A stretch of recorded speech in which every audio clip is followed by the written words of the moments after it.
Coucou tout le monde, alors aujourd'hui je vous fais une petite story parce que je préfère vous parler de vive voix plutôt que de vous faire un petit message comme d'habitude j'ai l'habitude de vous faire. Alors c'est concernant la story que j'ai mise hier sur, vous savez, le petit sondage sur les stages pour savoir voilà, si vous alliez faire des stages ou pas cette année. J'avais envie un petit peu de savoir voilà, si vous vouliez aller faire un stage chez un notaire, chez un avocat, un huissier de justice en entreprise, voilà, j'avais un petit peu envie de savoir. Et vous avez été donc beaucoup à me répondre que oui, vous alliez faire un stage cet été et beaucoup aussi à me répondre que vous n'aviez pas envie. Alors, c'est par rapport plutôt aux personnes qui n'ont pas envie que j'avais envie de vous faire une petite story aujourd'hui. Alors, je comprends, il y a des gens qui ne peuvent pas parce que voilà, vous devez travailler cet été et donc vous n'avez pas l'occasion de faire un stage, ça je comprends totalement. Mais voilà, en fait, c'était simplement pour vous expliquer, pour vous faire part de l'importance de ces stages pendant votre licence, parce que plus tôt vous commencerez les stages, mieux ce sera. Et je vais vous expliquer pourquoi. Parce qu'en fait, si vous voulez, les stages que vous allez faire, ce ne sont pas simplement des stages d'observation. Évidemment, on ne va pas vous donner quelque chose d'ultra important à faire avec une très grosse responsabilité. Mais si vous voulez, c'est un énorme plus à mettre dans votre CV et ça a une importance presque aussi importante que les notes, je vous le promets. C'est sûr que le mieux, c'est de commencer le plus tôt possible parce que vous aurez voilà, plein de stages à votre actif, vous pourrez en mettre plein sur votre CV et ça, c'est top.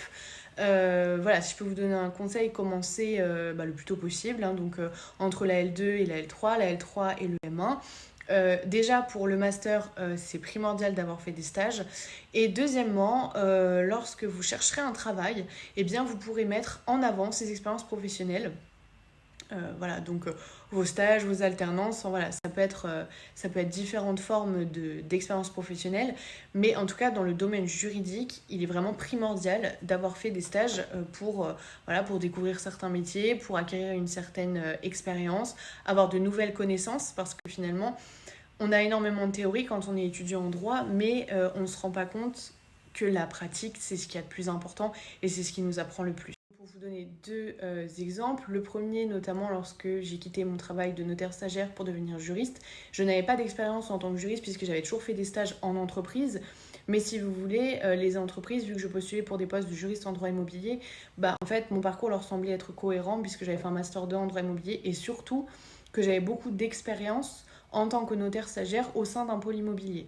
Et deuxième exemple, et celui-ci c'est vraiment le plus frappant je dirais, c'est lorsque j'étais entre la terminale et la première année de droit et entre la L1 et la L2, j'avais besoin donc de gagner un petit peu de sous et donc je n'ai pas fait de stage en tant que tel chez un avocat ou un notaire, mais à la BNP en tant qu'auxiliaire de vacances. Eh bien, figurez-vous que c'est l'une des choses qui a le plus interpellé le recruteur de la BNP quand j'avais envoyé ma candidature.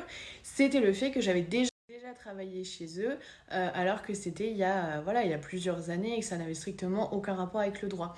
Mais voyez comme quoi, parfois, certaines expériences professionnelles méritent d'être vécues et vraiment, encore une fois, le stage, c'est vraiment primordial dans les études de droit. Alors, je sais pas si ceux qui ont répondu qui n'avaient pas envie étaient des L1 qui passaient en L2. Et là, auquel cas, effectivement, c'est pas très grave.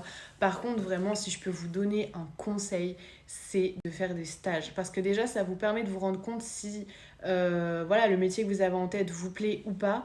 Et en plus de ça, ça vous permet d'avoir de l'expérience, d'apprendre des choses, de pouvoir mettre des choses sur votre CV. Et ça, c'est hyper important. Je vous promets, croyez-moi.